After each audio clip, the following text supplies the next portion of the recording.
Assalamualaikum warahmatullahi wabarakatuh. Hai, bagaimana kabar kalian hari ini?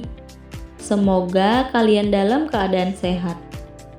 Sebelum masuk ke pembelajaran, coba ibu minta kalian bisa untuk menuliskan nama dan kelas sebagai absen kehadiran di kolom komentar di bawah ini.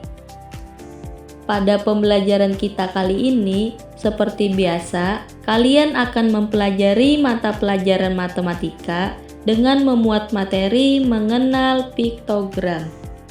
Ya, sebelum kita mengenal apa itu piktogram, coba kalian perhatikan penyajian data di bawah ini. Penyajian data terbagi menjadi dua, ada tabel dan ada diagram.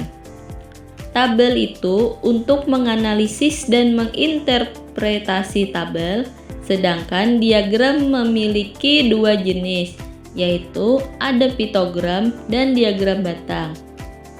Jadi, pada pembelajaran kita hari ini, kita akan mempelajari apa itu piktogram. Dikarenakan penyajian data terbagi menjadi tabel dan diagram, maka kita terlebih dahulu mengetahui apa itu tabel.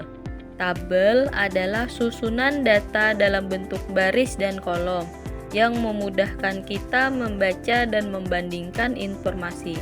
Bagian tabel ada judul yang menunjukkan isi tabel, ada baris yang menunjukkan data yang tersusun mendatar, dan ada kolom yang menunjukkan data yang tersusun tegak. Selanjutnya, kita juga akan mengenal mengenai diagram. Diagram adalah penyajian data dalam bentuk gambar atau grafik agar lebih mudah dipahami. Jenis diagram ada diagram batang dan piktogram.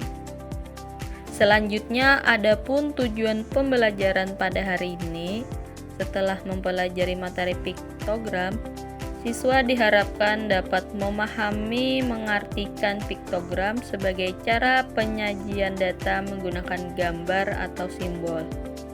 Kalian diharapkan juga dapat membaca dan menafsirkan piktogram dengan benar berdasarkan keterangan gambar. Kalian juga dapat menghitung jumlah data yang ditunjukkan pada piktogram, serta kalian dapat menyajikan data sederhana dalam bentuk piktogram. Apa itu piktogram? Piktogram adalah cara menyajikan data menggunakan gambar atau simbol. Setiap gambar biasanya mewakili jumlah tertentu. Jadi, dapat kita ingat bahwa piktogram adalah gambar atau simbol yang digunakan untuk mewakili data dalam bentuk yang lebih mudah dipahami. Perhatikan contoh piktogram. Di sana ada satu buah tabel yang mana ada jenis buah dan jumlah. Ada apel dan buah jeruk. Apel memiliki gambar dengan jumlah ada 6 buah, sedangkan ada jeruk yang memiliki jumlah gambar yaitu 3 buah. Adapun langkah membaca piktogram. Yang pertama, kita harus memperhatikan judul piktogram. Yang kedua, kita dapat melihat keterangan gambar.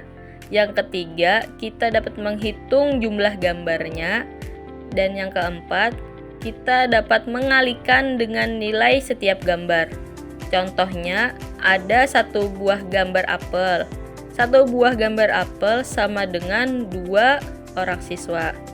Pada gambar di bawahnya ada 3 apel. Satu apel tadi adalah 2 siswa. Jadi, ada 3 buah gambar yang menunjukkan berapa siswa. Karena satu apel sama dengan 2 siswa, jadi ada 3 gambar, berarti 3 dikali 2 sama dengan 6 siswa.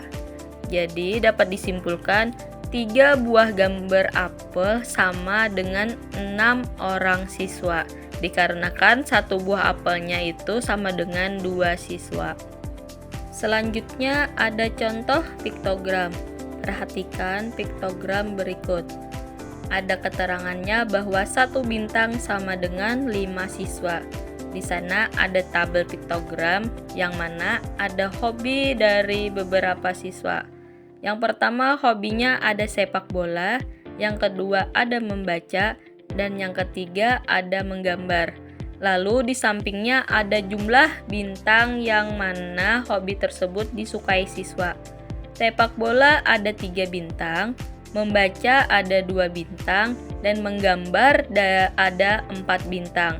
Pertanyaannya, berapa siswa yang hobi sepak bola? Dan pertanyaan yang kedua, hobi apa yang paling banyak? Untuk menjawab, coba perhatikan. Jawaban pertanyaan yang pertama, berapa siswa yang hobi sepak bola? Sudah kita ketahui bahwa 1 bintang itu sama dengan 5 siswa. Sedangkan sepak bola memiliki jumlah bintang ada 3. 3 bintang sama dengan 15 siswa. Bagaimana cara menghitungnya?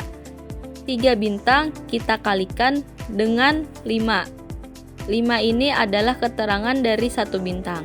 3 kali 5 sama dengan 15 siswa. Untuk pertanyaan nomor 2, hobi apa yang paling banyak? Hobi yang paling banyak adalah menggambar, karena untuk hobi siswa yang menggambar ada 4 bintang. 4 dikali 5 sama dengan 20. Jadi, dalam 4 bintang itu ada 20 siswa yang menyukai hobi menggambar.